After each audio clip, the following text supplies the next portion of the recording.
We are shadows now.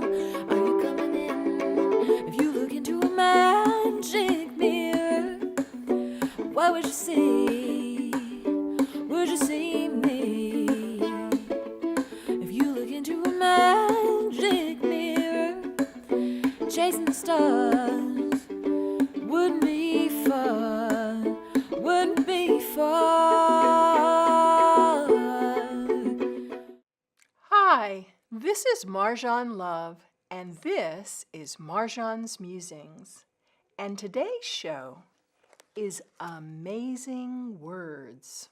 I'm going to start the show today with a quote from Richard Lederer. We did a whole show about him before, but he had a few things in this book, Amazing Words, that I thought was kind of interesting. Ague is one of the few two-syllable words, ague, that becomes one-syllable word when the letters are added at the beginning, as in ague and vogue, or ague and plague. I don't know about you, but I've had something, whether it's a flu or a cold or a cough, or therefore, well, I was afraid of pneumonia all winter. This outfit is my Valentine's Day show outfit, and I didn't make it here. I apologize, but I didn't want to give everybody my germs. And then I come to find out that they had their own. Lederer is kind of an interesting guy. He gives lectures and he writes a article in a newspaper on a regular basis, and he calls himself a word maven. And one of the things that I found astounding was akimbo, with hands on hips and elbows bent outward, may trace its ancestry to the Icelandic kenbogin, bent hookwise, looking like a two-handled jug, because that's just what arms akimbo look like. In addition to exciting the ear with its unusual sound, akimbo resides in two special categories of words, and this is what Lederer is famous for. First, akimbo is a deferential or post-positive adjective. I had to go look that up. One that must follow and never can precede the noun it modifies. And then I found this so fascinating, I put it in green highlighter. Second, akimbo is a prime example of a monogamous word, a word married to only one other word or phrase. Only arms can be akimbo, nothing else. Just as only heroes can be unsung.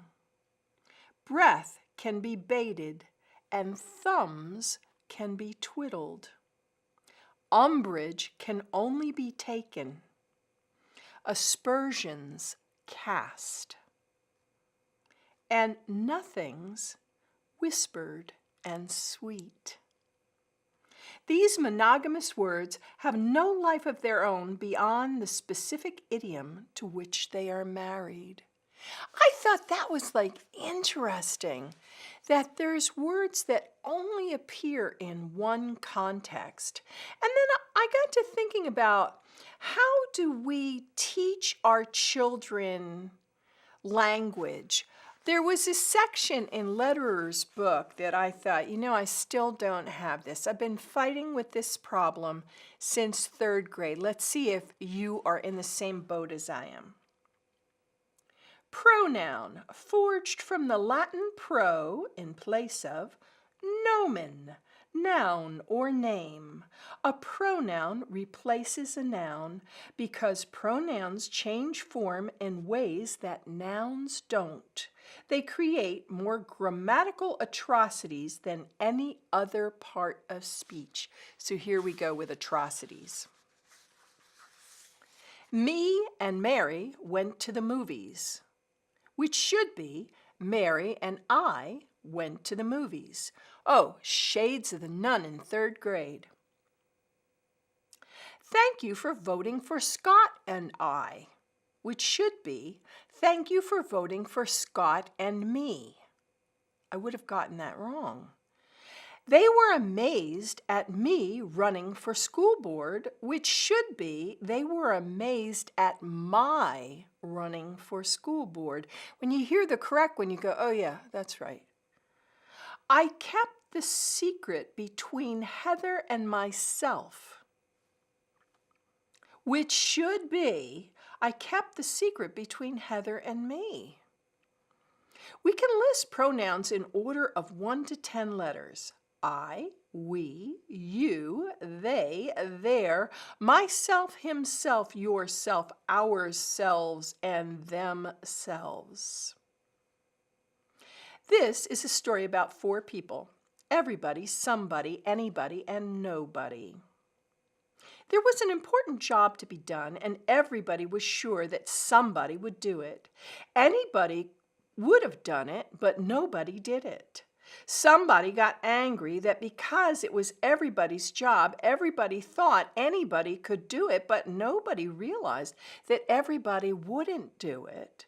And it ended up that everybody blamed somebody when nobody did what anybody could have done. I loved it. I was like, yeah. And that brings me to my friends here. Some of you may be familiar with gloomy old Eeyore. He comes out of A.A. Milne's Winnie the Pooh, and he is the grumpy Gus. Oh, thanks for noticing that I have a cold and bringing me tissues. And then over here I have a tiger, but it's not Tigger, the bouncy, pouncy, bouncy, pouncy, fun, who's the antithesis of Eeyore. This tiger reminded me of Fred Rogers' little tiger, Daniel Striped Tiger. And Daniel Striped Tiger is orange, just like Tigger, but this little guy, when I found him, was white. And when Andrew was a little boy, and I mean like kindergarten, we had a membership to the Omaha Zoo, and we went and saw a breeding program. They had a white Siberian male tiger and a female orange Bengal tiger, and those two had kits, and they were different colors, the kittens.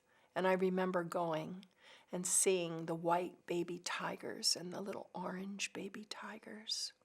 Because at that time in Omaha, people were worried about the extinction of tigers and wanted to breed so there'd be some left somewhere. But I got to thinking about one of the shows that didn't happen because this whatever it is, virus, I think, just won't let go of you. It's like a barnacle on the bottom of a wooden boat. You need like a crowbar to pop it loose. I was going to do a show on Dr. Seuss's birthday, and I collected a lot of information about him. He was born in 1904 and he died in 1991 when he was 87 years old. And his actual name is Theodore Seuss Geisel. And ever since 1998, March 2nd is celebrated as his birthday. And he wrote 60 books. I think of that and I go, oh my goodness, I don't have much of an oeuvre, which is the word egg that's been applied to an artist or a poet or an author's life's work, their oeuvre. And Kevin got me some quotes. Why fit in when you were born to stand out? And then one of his famous ones is, I meant what I said, and I said what I meant. And another one that when I look in the mirror these days, I kind of think of this. How did it get so late, so soon? When Dr. Seuss first started to publish, he published as Theo Lessig, which is Geisel spelled backwards. I thought that was kind of interesting. And he sold over 600 million copies of his books in 20 languages. Now, there's no way I could bring you 600 million Dr. Seuss books. But I dug up our copy of Green Eggs and Ham, which I find a kind of odd, interesting book. I do not like them, Sam, I am. I do not like green eggs and ham. You know, if somebody wanted to feed me a green egg, I would tell them,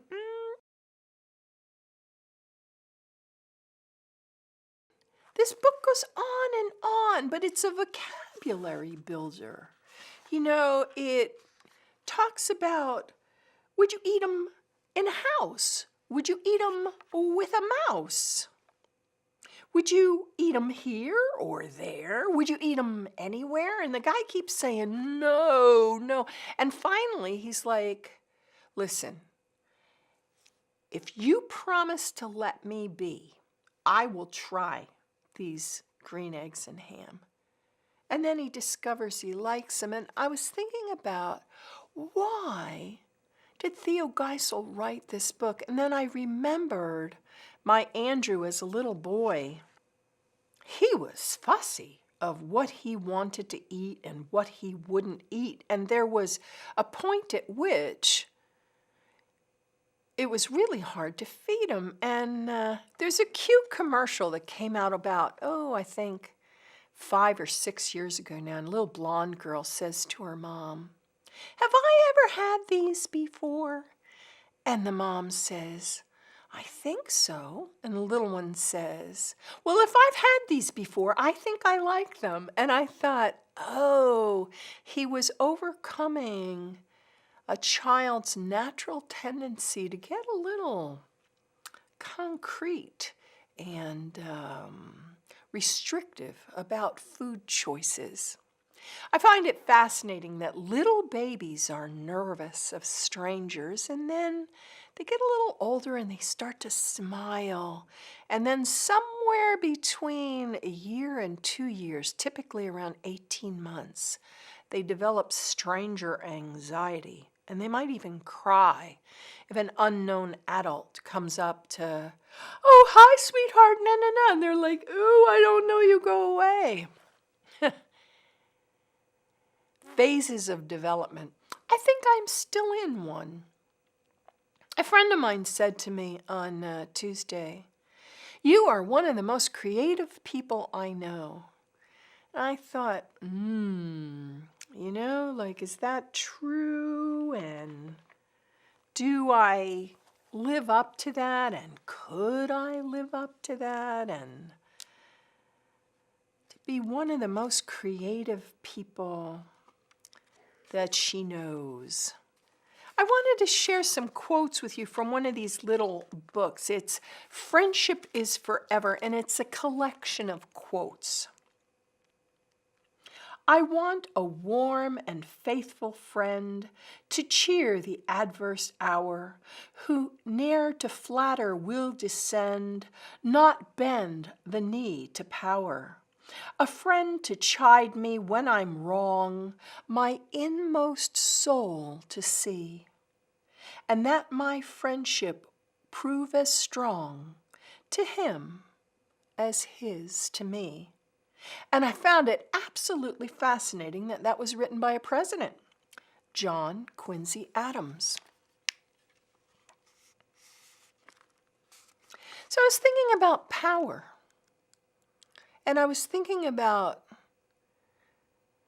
wealth and fame and how that changes people's relationships. I met Theo Geisel I was in a class at University of San Diego and the UC California system. And I wrote the best children's book that semester, and the prize was to spend the morning at Kohl's bookstore doing a book signing with Dr. Seuss.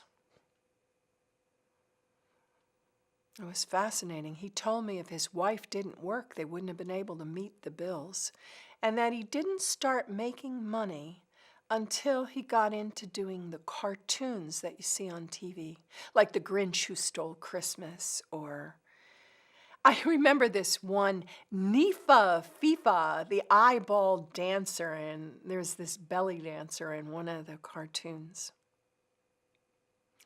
And he said he didn't actually start making a decent living until he got into animation. This quote's a little sadder. It's from the Pickwick Papers, and it's by Charles Dickens.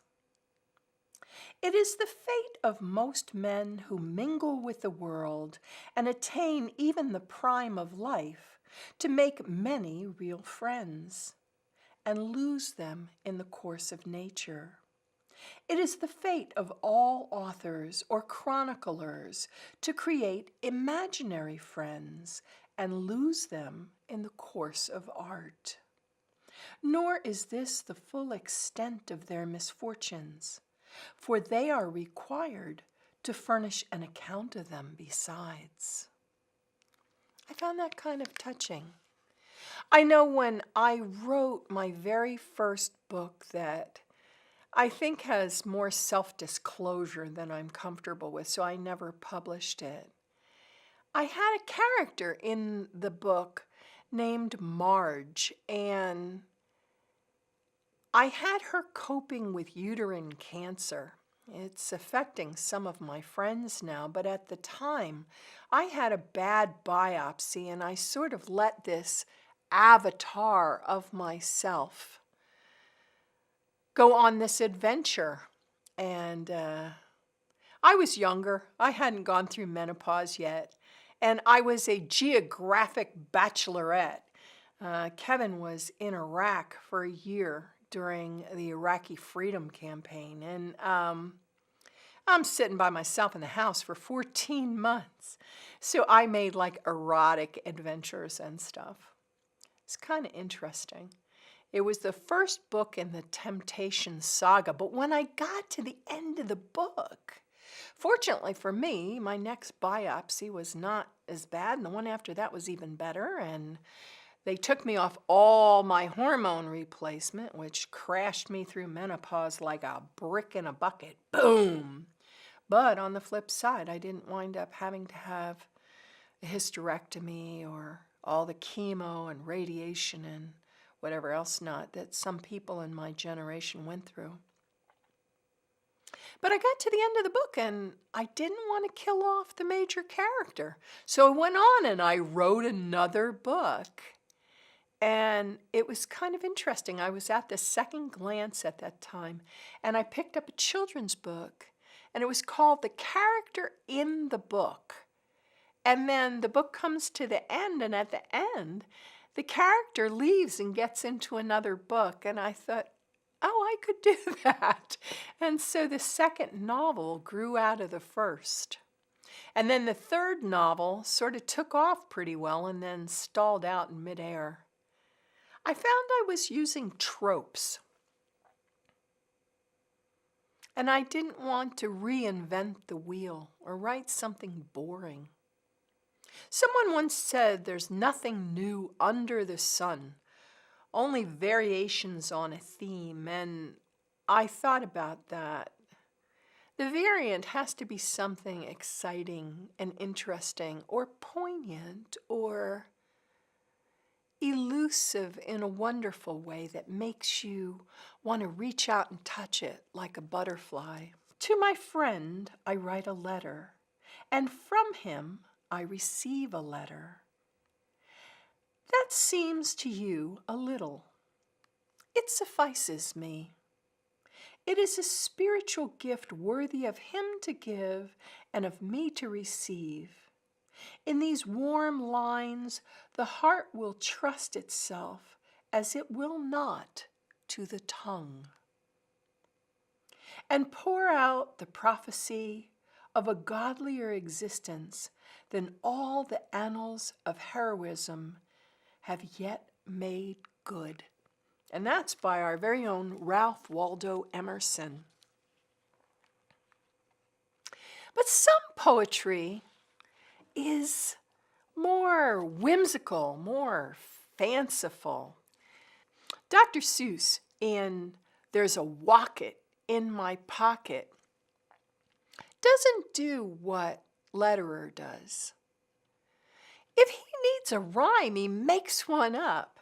So that Zelf up on the shelf, I have talked to her myself. And here in the pantry is this little purple critter. If I found a critter that size in my pantry, you'd hear me screaming all the way down here, Blackburn Circle. I like the Zabel on the table, and the little boy and the Zabel are munching wieners on sticks, and the Gare beneath the chair. And there's like, I don't know, is it a green lop-eared dog with a poof on its tail? Like, some of the drawings are very fanciful, and I think that might be why children really like Dr. Seuss, the sound and the ear play. But even in Dr. Seuss, there are poignant moments.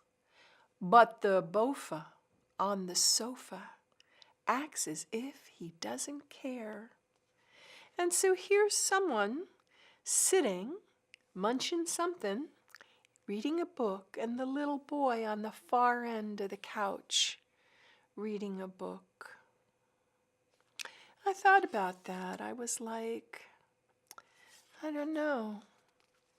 It got me thinking about, were there things that Theo wanted to say to children?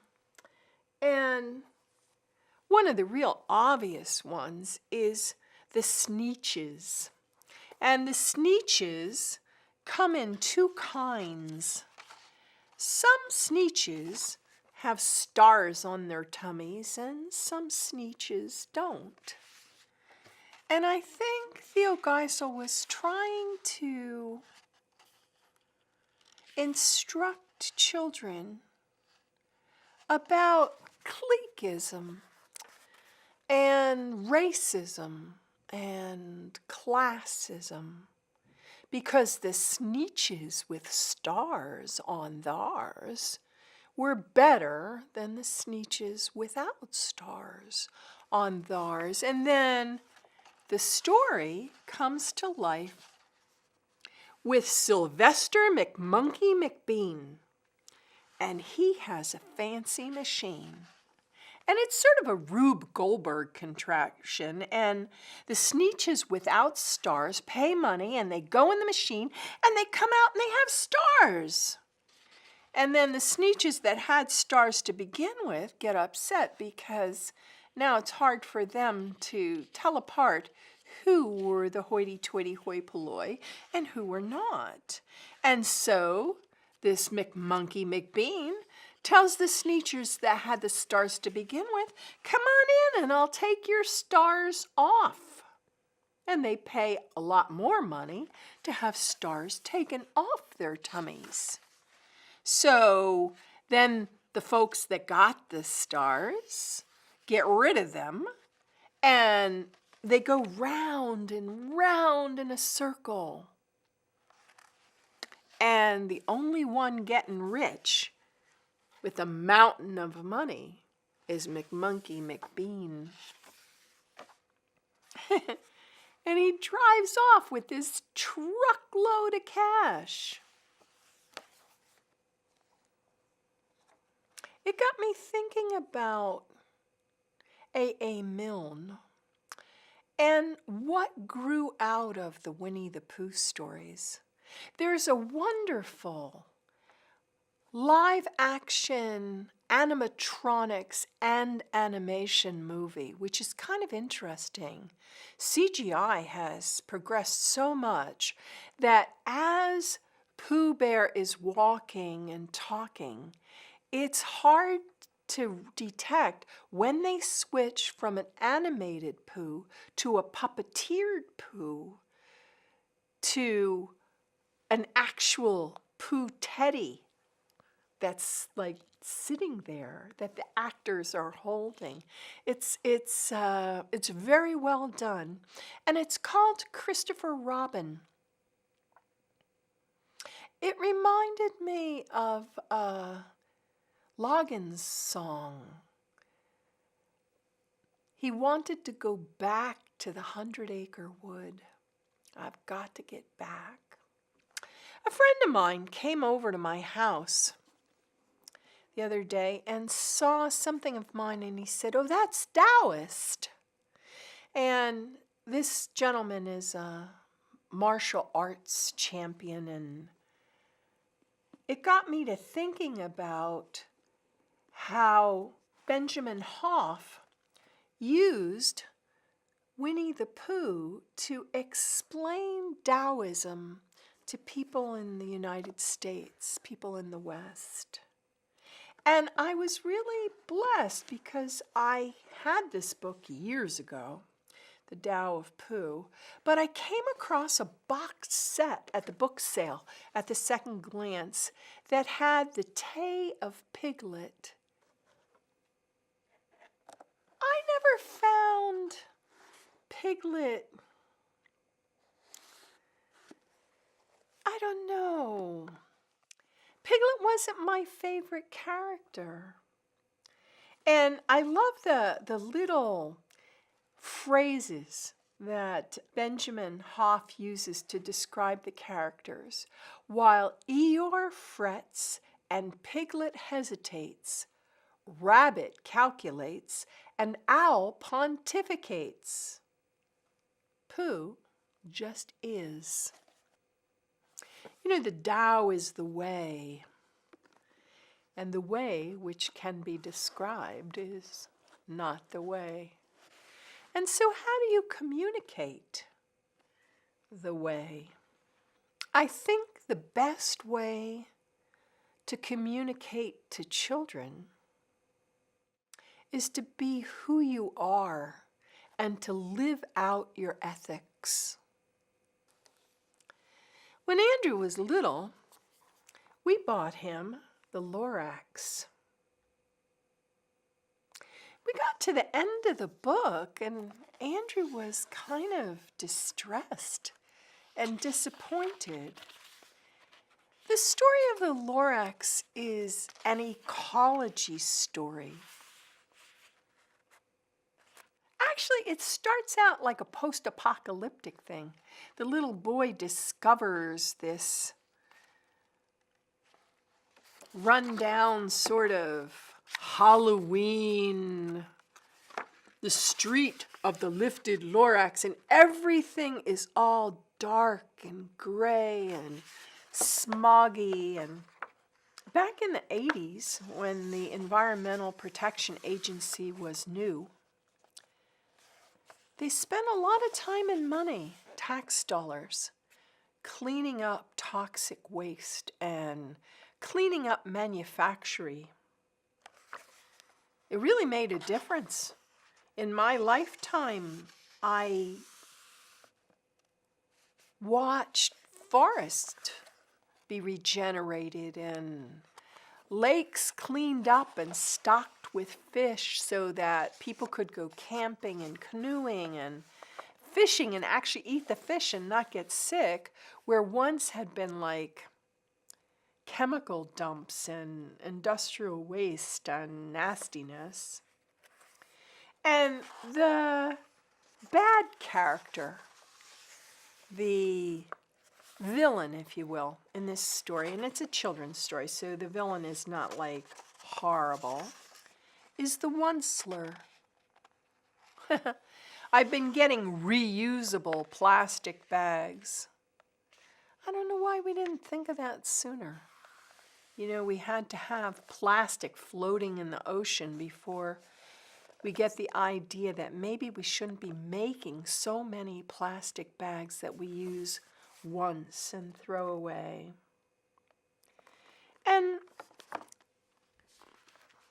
the Idel, you know, the Garden of Eden, with truffula trees and birds and fish, and then the Onceler decides he's going to take the truffles off the truffula trees and he's going to make them into, they sort of look like sweaters. And he starts cutting a few trees, and then more trees and more trees, and then he brings in workers, and then there's a factory, and the Lorax comes, and he says, "What's that thing you've made out of my truffula tuft?" And he says, "Sir, you are crazy with greed. There's no one on earth who would buy that fool thneed." It's a word that he made up, a thneed. And the Onceler laughs at the Lorax, and he says, "You poor stupid guy, you never can tell what some people will buy."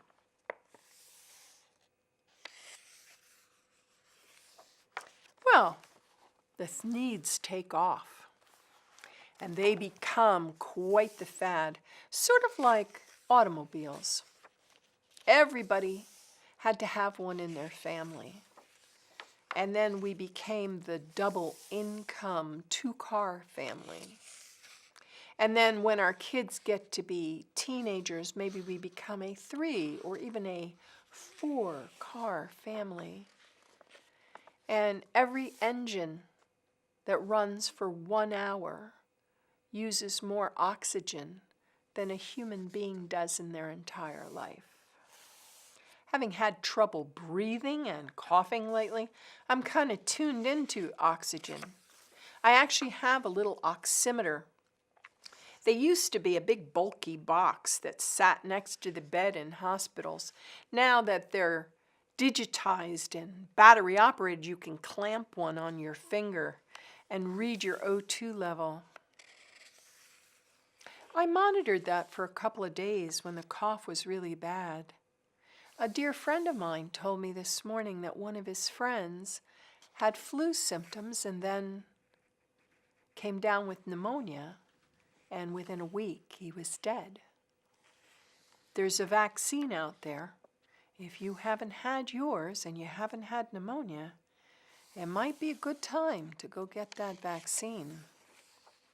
Talk to your doctor first. Not everybody can do vaccinations. There's a whole debate about should we vaccinate our children. And the people that are pro-vaccine think that the mothers who are anti-vaccine are stupid.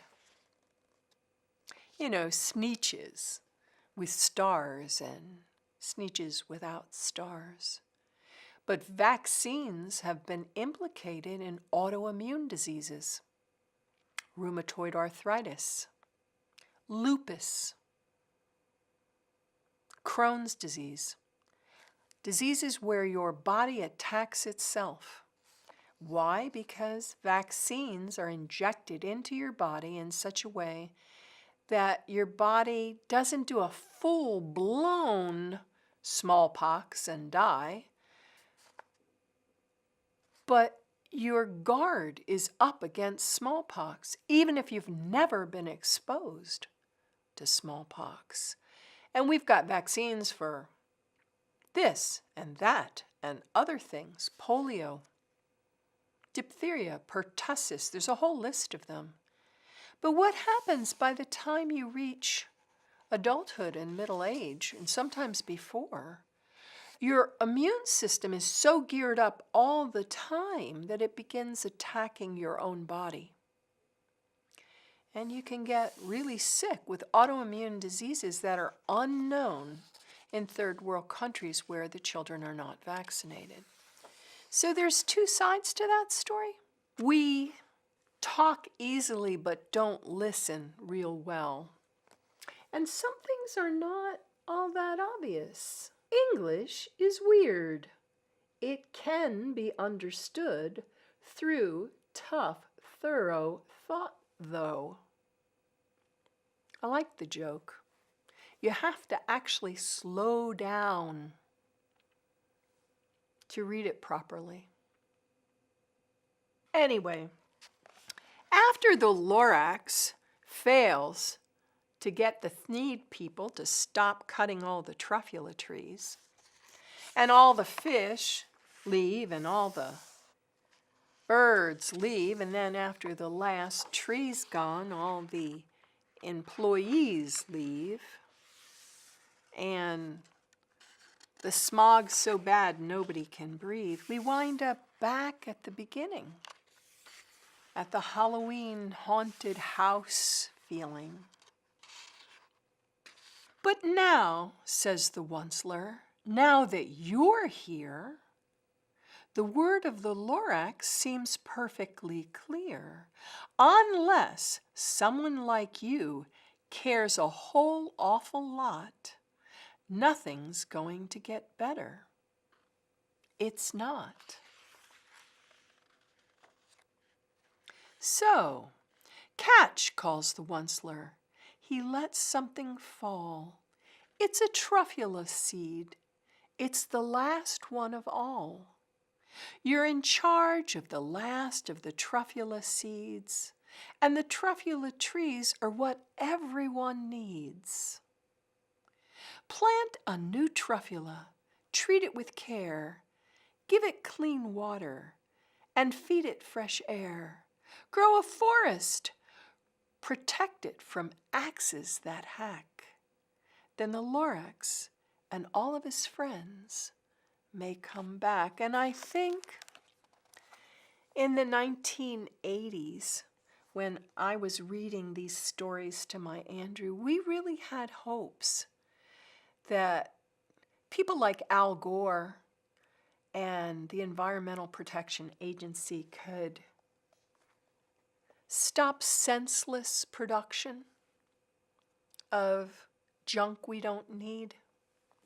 I wanted to show our mailman, Al, Kevin's new ring. I bought him a ring for our 38th wedding anniversary because he made Colonel last year, and I wanted him to have a memento because that's a pretty big do. He's going to be in Kentucky on a promotion board.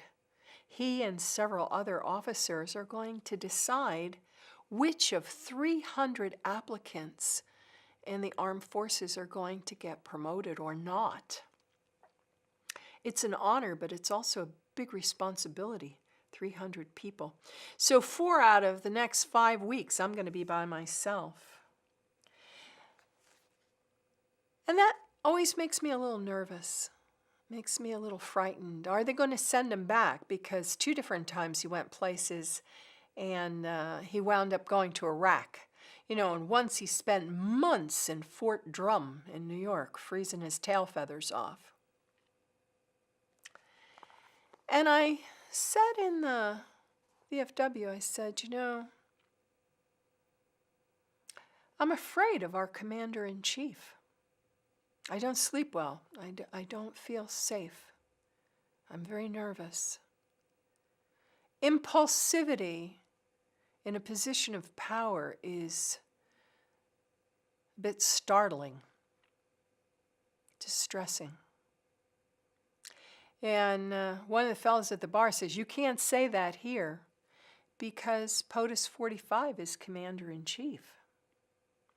And it made me think of the Butter Battle book. This one's kind of interesting. They build a wall. They build a wall and then they build weapons, bigger and bigger and bigger weapons.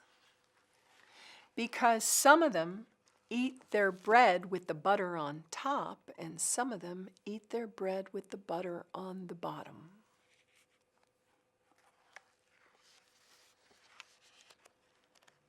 I found it sadly poetic. You know, all the generals, and they start out with slingshots and a little wall. And then the wall gets taller and taller, and they get up to flying machines, and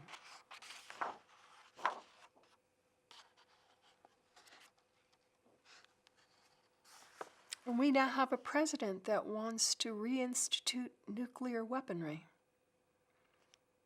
After 20 some odd years of thousands and thousands of people protesting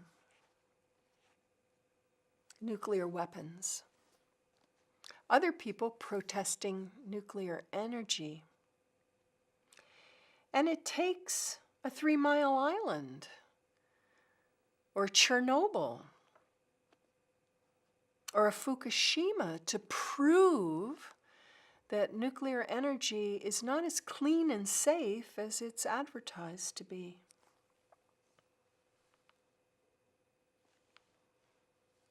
I guess I sound a bit like gloomy old Eeyore. Oh, well, thanks for noticing. You know, Disney is kind of interesting. Disney got the franchise for the Pooh stories, and they're so detail-oriented that Eeyore's tail is sewn on with a cloth safety pin, because at one point in the story, Eeyore loses his tail. I found something fun. I found the 75th anniversary edition of The King's Stilts, and it's by Dr. Seuss. It was illustrated and written by Dr. Seuss, and it's copyrighted 1939. I wasn't even a twinkle in my daddy's eye in 1939. The story's kind of strange. It's about a king, and the king runs around on stilts, and he has fun doing that.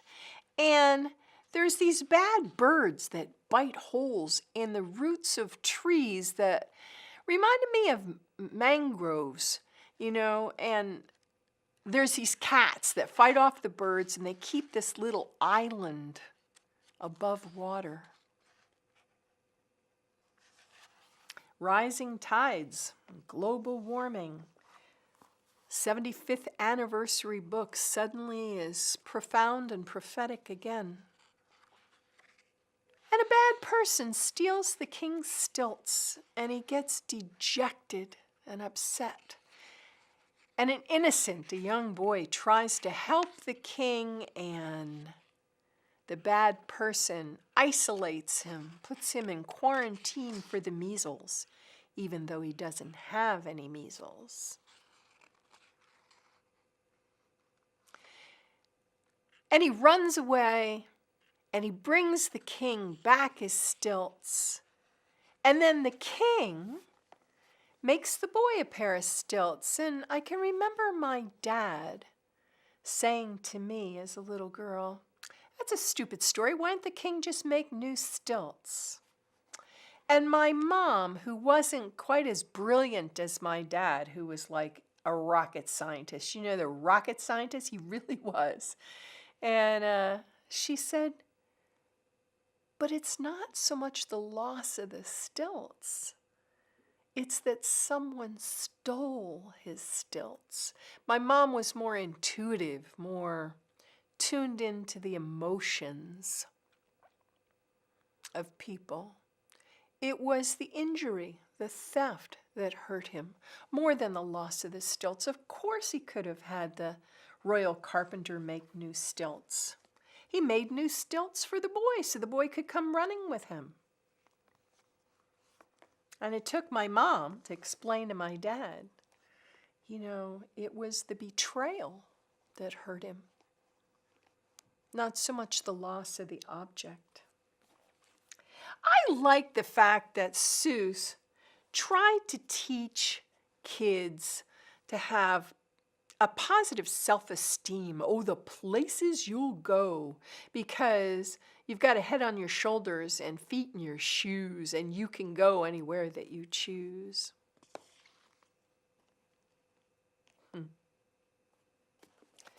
But I had trouble getting to Sala Salou. Talked about striving. And this whole Tao of Pooh talks about the fact that Pooh Bear doesn't strive. He is who he is. And he accepts himself. And he manages to do things in a way that appears effortless. I don't know if any of you are from my generation, but I grew up with the Madeline books, which was really important for me because I actually lived for a while in boarding school. I had the interesting experience when I was doing the research for the Dr. Seuss. On YouTube and on Amazon, you can get this, The Dentist and Dr. Seuss. It was copyrighted in 2017. It's 7 minutes long. And it's by Dr. Charles D. Cohen, who's a self-proclaimed Seussologist. He talks about the fact that he's a bit obsessive and that he collects things. And then you see him in this storeroom full of the memorabilia of Seuss. Cat in the Hat, this and that, you know. A fly swatter that had a dead fly on it. I mean, he collects all sorts of things. And all the merchandising that went into that. Interesting. If you're a writer and they make your book into a movie, especially if it's something that appeals to teens or children especially, they will merchandise T-shirts and bags and stuffed animals and whatever else not, and you get a chunk of that change if you have a good lawyer. I wonder how much Theo Geisel got of all the tens and hundreds of thousands of dollars of merchandise. I wonder what he would have thought of that after his plea for not making useless stuff. I went to the Old Sloop Coffee House and I met this lovely young woman. Her name is Emerald Ray. And this show's intro and outro are excerpts of her song Magic Mirror. And you may have already seen her here on 1623 Studios because she's been on Alan Estey's show. So for those of you that are still doing battle, keep your tissues handy. Stay hydrated. Get some rest.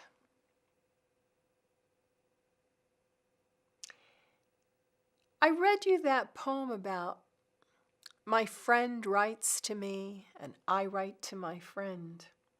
I have a friend, Tom Philbrook, and I got an email yesterday. Happy spring! Because yesterday at 5:52 p.m. in Massachusetts, spring arrived in Massachusetts. I thought that was kind of a cool thing. The spring equinox arrived. When I was a child, growing up in New Jersey, this time of year was Lent. And for an entire month, we didn't eat candy and we didn't eat meat and we didn't have luxury items, whipped cream, ice cream, things like that. I think those habits come from the days when what you put in your larder and your cold room was the food you had to live on from harvest until planting. And this time of year, the stalks were getting thin. Nowadays, you go to Market Basket and you can get strawberries in March. But in those days, strawberries happened in summer. And if you didn't dry them or make them into preserves with sugar, you didn't have any. There weren't any. It wasn't available. The world was seasonal. Where you lived had seasons, and your life flowed according to those seasons. A. Milne's world in the 100-acre wood. The little critters who live there have beautiful humming days when the birds sing, and they have blustery days where Al's treehouse, the entire tree falls down with the house in it.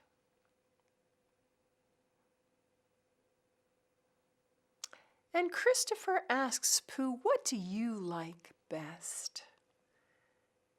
And Pooh tells Christopher, "I like being with Piglet and the two of us coming to see you. And you saying, 'Would you like a bit of something?' And we say, 'We wouldn't mind a bit of something.'" Well, I have a bit of something. I wrote a little play. I'm not sure whether it's 1 or 2 acts. There's a spot if you wanted an intermission, but you could go straight through. It only takes a little over an hour. And it's based on my experience as an occupational therapist working with coma recovery. When you're an author, you can invent truffula trees and green eggs and a gloomy old Eeyore. And I thought, as a narrator, if you could go anywhere, any when, where would you go?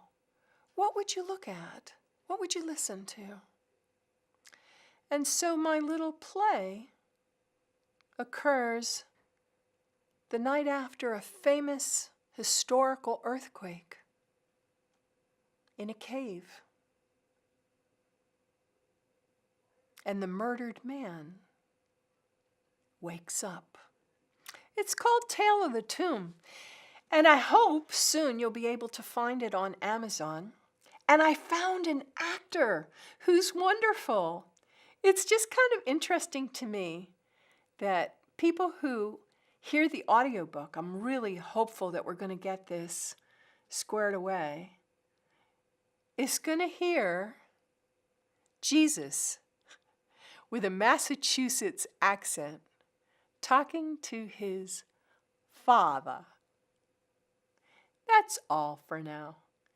This is Marjohn Love, and this has been Marjohn's Musings. If you look into a magic mirror, what would you see? Would you see me? If you look into a magic mirror, chasing the stars, wouldn't be far, wouldn't be far.